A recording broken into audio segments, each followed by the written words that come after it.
Well, welcoming in PFF salary cap analyst Brad Spielberger and former Vikings intern. I always have to mention that, Brad, because we do know that you follow the Vikings closely. And recently, you wrote an article about the free agents that each team in the NFL cannot afford to lose. You got Danielle Hunter as the Vikings. Maybe it feels like a no-brainer, but why were you thinking in that direction?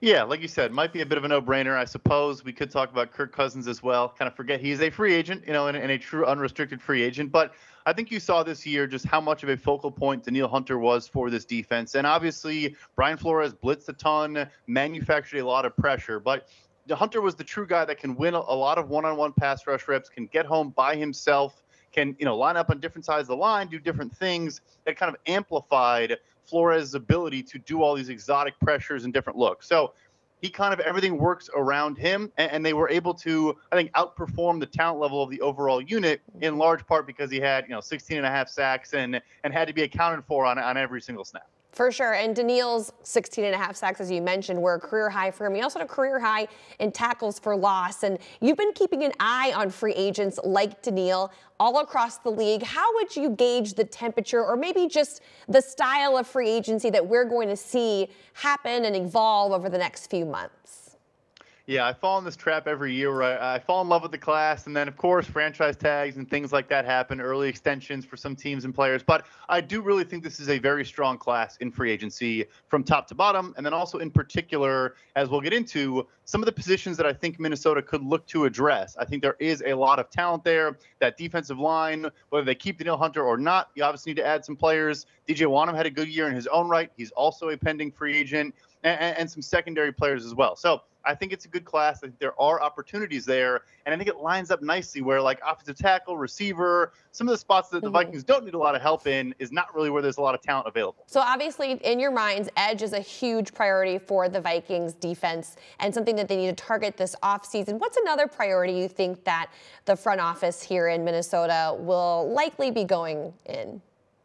Yeah, we'll stick with the defensive line and stay in the trenches. And I think there are a ton of interior defenders that are going to be up for signings here. Some of the big names that maybe make it to market, probably not. But Justin Madubuike with the Baltimore Ravens had a career year. Second team All-Pro for a reason. Doubled his pressures in this season compared to any prior year. Doubled his sacks compared to any prior year. And always has been a really good run defender, a pursuit player, a guy that never gives up on a snap. He's like a game changer if they were able to get him. Christian Wilkins from Miami tried to get an extension last year, didn't get one. Again, maybe a tag candidate, maybe an extension candidate, but it's a very expensive roster. They've paid a lot of players. Another guy where one of the best run stoppers in the entire NFL, but this year took his game to another level. Great use of his hands as a pass rusher. You saw more nuance to what he was doing. He seemed like he had a plan on each given pass rush rep. So those are the high-end guys, but even if they're not available, a guy like DJ Reader coming out of Cincinnati suffered an injury to end the season, but another really, really good run defender that over his time in Cincy got much better as a pass rusher. He can push the pocket. He's a load to handle. Like, you can't win one-on-one on the interior against the DJ Reader. Maybe that, second tier of guys that could really hit the market and still make a huge difference for a new team. Well, and obviously all of those names, they cost money. So let's kind of break down where you think the Vikings are in the salary cap situation heading into that March deadline for free agency when it opens up. Yeah, so, I think they did a very good job this past offseason of balancing, recognizing there was a bit of an, not a rebuild, that's too strong of a word, but, a transition period, letting some older players go, some, franchise cornerstone players like Eric Kendricks and Adam Thielen, like guys that still had good years in 2023, but trying to get younger, trying to save some money while also still, retaining Danielle Hunter, retaining Kirk Cousins. So I think they thread the needle pretty well there. And obviously, if Cousins stays healthy, maybe they're back in the playoffs once again. So it's not the greatest situation in the world. They've obviously spent a lot of money. You got Justin Jefferson's big old bag coming down the pike sometime in the near future. But if they wanted to create some more cap space, restructure some deals, and spend in free agency, they certainly could. And I think recently there was an article that came out about the cap space that had been created by extending players with void years, and that Minnesota leads the NFL in that potential cap space saved. A lot of words that I just said that maybe if you're not reading on a piece of paper might be hard to understand. How could you break that down for us?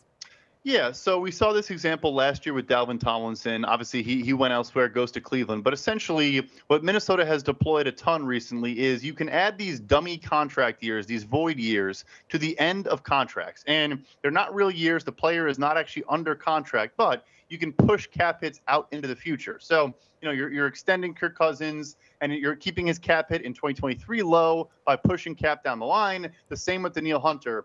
If you extend the player before that void date where all the dead money just accelerates up and you just have that big, cap hit on your roster, if you extend them before that, you can keep that money pushed out, right? So, obviously you'd put some new years in place of the void years, but you could still also add more void years and get even more complicated. But Minnesota has the opportunity with, Danielle Hunter, Kirk Cousins, and Marcus Davenport, in theory, to actually give them more real contract years and avoid those big cap hits accelerating up into 2024. And that's by extending them, right? That's by extending them to a new contract, I would imagine before early March, late February, when those deals void. Okay, man, that's getting very, very close, Brad, very close in timing. If you, and obviously that will all come down to what the front office and general manager Kwesi Adofo-Mensah decides on. And, he's heading into his third offseason for the Vikings, and you've kind of seen the two words that have popped up a lot when he talks about roster building is the competitive rebuild. How would you assess what that would mean in comparison to what he's done as far as the roster building has gone? I think it really is funny because we hear that a lot. Like, that's a kind of a cliche buzzword thing we hear a ton. And I think Minnesota actually, those principles truly shine through. Like, they actually stuck to that plan of, look, we won 13 games last year. We still believe in Kirk Cousins and Justin Jefferson. And we traded for TJ Hawkinson, for a decent price. Like, we're not going to give up on what we're working with here. At the same time, we can't pretend that we don't have some holes in this roster and can't keep everyone. So, balancing those two things is hard to do. It really, really is. And obviously Adam Thielen, Eric Kendricks, like I mentioned, they meant a lot to this team, to this franchise. They both still had good years in 2023, but you're also letting young players play more. You drafted Jordan Addison to get that number 2 receiver. You got a kind of a little mini breakout from Brandon Powell and just see more of what you have on the roster. And I think that was really a sharp decision by them where they're not, totally in a hole here and trying to dig their way out, but they also didn't just sacrifice the 2023 campaign. So, yeah, like I said, you hear it a ton. You don't actually see it deployed that often, but I think Minnesota genuinely did do that. And they definitely get a lot of credit for how many injuries this team went through and having to maneuver the roster around 4 quarterbacks and so on and so forth. But Brad, we thank you so much always for your insight. You can see his work, PFF salary cap analyst Brad Spielberger. You can check him out on Twitter, or X, I should say, I guess now, Brad. Who knows? I still call it Twitter. I'm an old soul, so I can't call it X. But you can check him out there or when he writes his articles on Pro Football Focus.